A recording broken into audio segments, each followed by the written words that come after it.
I want to summarize my opinion on The Last of Us in a very simple way. I think it is not just better than the first, I think it is so much better, and I'm ready to die on that hill. I want to go over aspects of the game that I really enjoyed, with in particular the story and characters, because in my eyes this aspect of the game, contrary to popular belief, shined the brightest to me. Now, I bought this game the day it was released, and I spent the next 5 days trying to finish it. Obviously, with the internet being, the internet, I immediately got the impression that people were not genuinely liking this game. Much like when spoilers were leaked and everyone did the childish thing of going to dislike the trailer because, oh my god, we're gonna play the girl who brutally murders Joel. And that is just bad. But in hindsight, I believe people were just ready to hate on this game and didn't want to give it a chance, and I think we may know why. I think they should be terrified of you.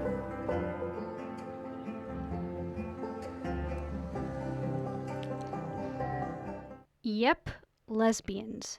I hate, honestly, to be the one to point this out, because I don't want to disregard all of people's criticism as homophobia, but as someone who is busy arguing with all the people in the trailer comments, and other various clips, for example Dina kissing Ellie, I know for a fact that it was too big of an issue to ignore, and even after its release there are still plenty of comments about it. Just go to Twitter and see yourself.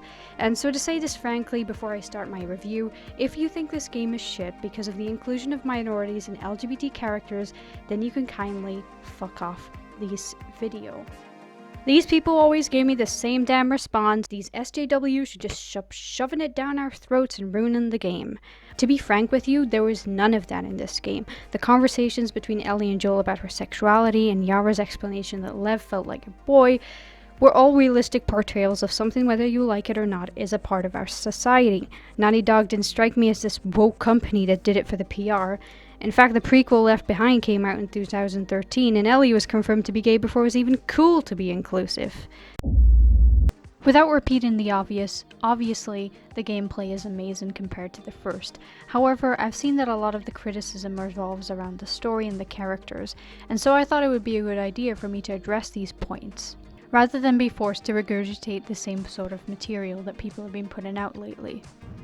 So here are the main reasons why people hate this game. 1, they had to play with Abby for approximately the same amount of time they got to play with Ellie.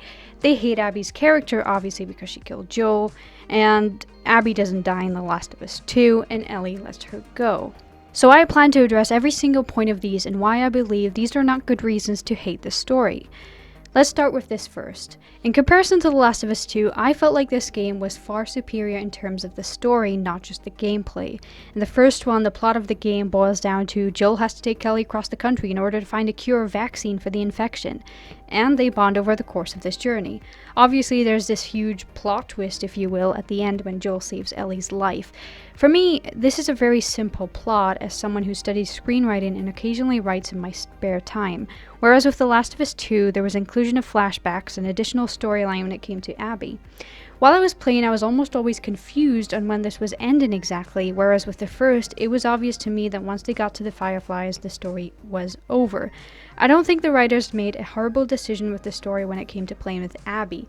To me, this was all part of this emotional ride that ended, in my opinion, and contrary to popular belief again, the right way. Of course we hate her at first. That's the point.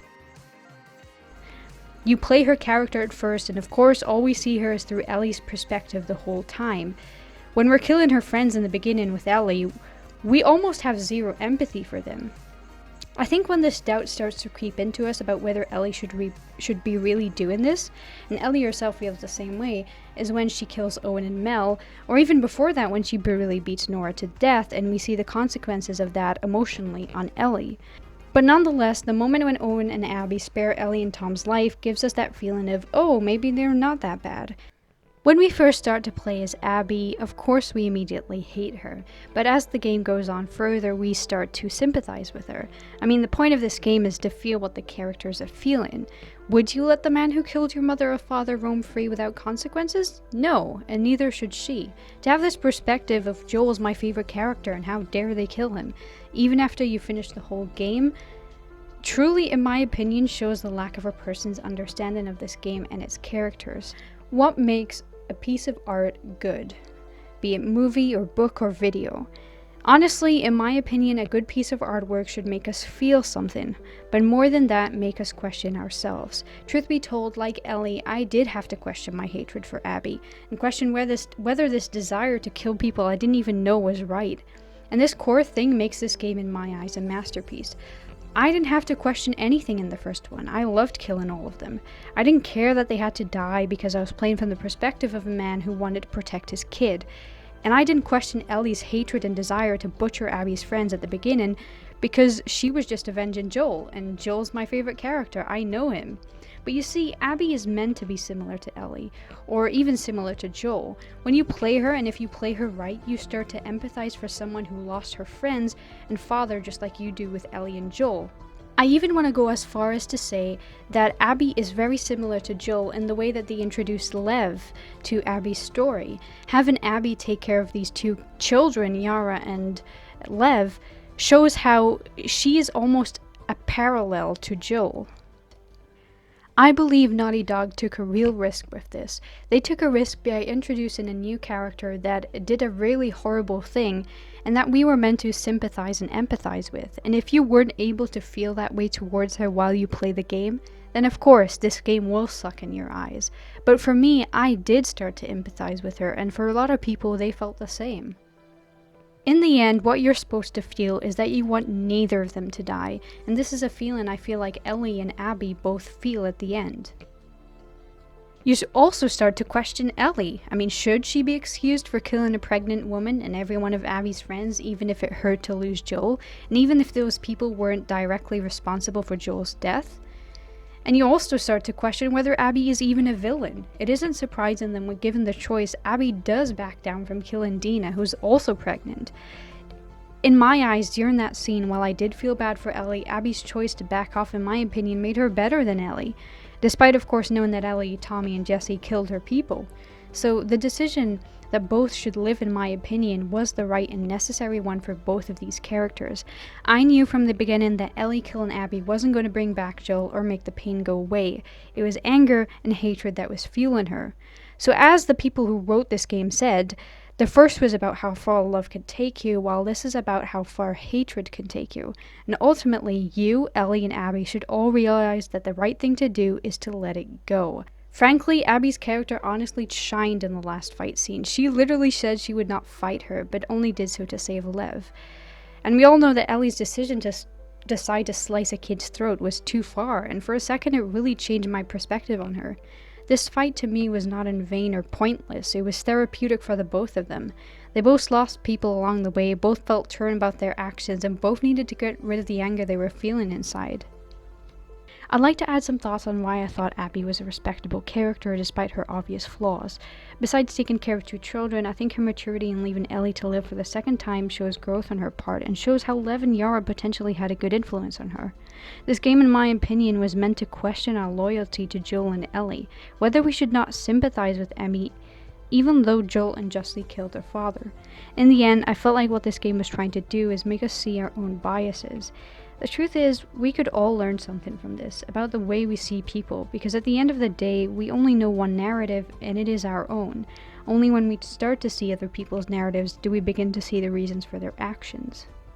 Another reason people may have disliked this game, and it's a good reason I suppose, is how early Joel is killed off. Many thought it was even disrespectful that he died. But listen here, you might want to know something. Main characters sometimes die. Shocker, I know. But jokes aside, even though I agree with his death being too early, there was still so many instances where Joel is present in the game even after he dies. To me, this is what makes up for his abrupt death. It didn't feel as if it was some cheap plot point that needed to be done, but rather an integral part of the story. Of course, without Joel's death, there would be no story. More importantly, having Joel die gave us more insight into Ellie's relationship with him and how she felt about him saving her, which in my opinion gave him the respect he deserved. Joel, at the end of the day, killed a lot of people he didn't even know, and in my opinion, that he would someday have to answer for those sins is realistic. At the end of the game, I felt like Joel's death was almost necessary to me. I felt like it was the right thing to happen. Yes, he took care of Ellie, and that made us respect him so much. But that doesn't disregard the fact that he did pretty messed up things, and that it was only inevitable that this would happen to him. And with that concludes my opinion on Abby, the complexity of the story, and why The Last of Us 2, in my opinion, is a masterpiece and way better than the first one. So you can save your dumbass, polarizing bullshit memes about how people who defend this game don't know what they're talking about, because I can tell you, we do. I'd also like to leave you with a scene that I feel like summarizes Abby and Ellie's journey. What happened to us?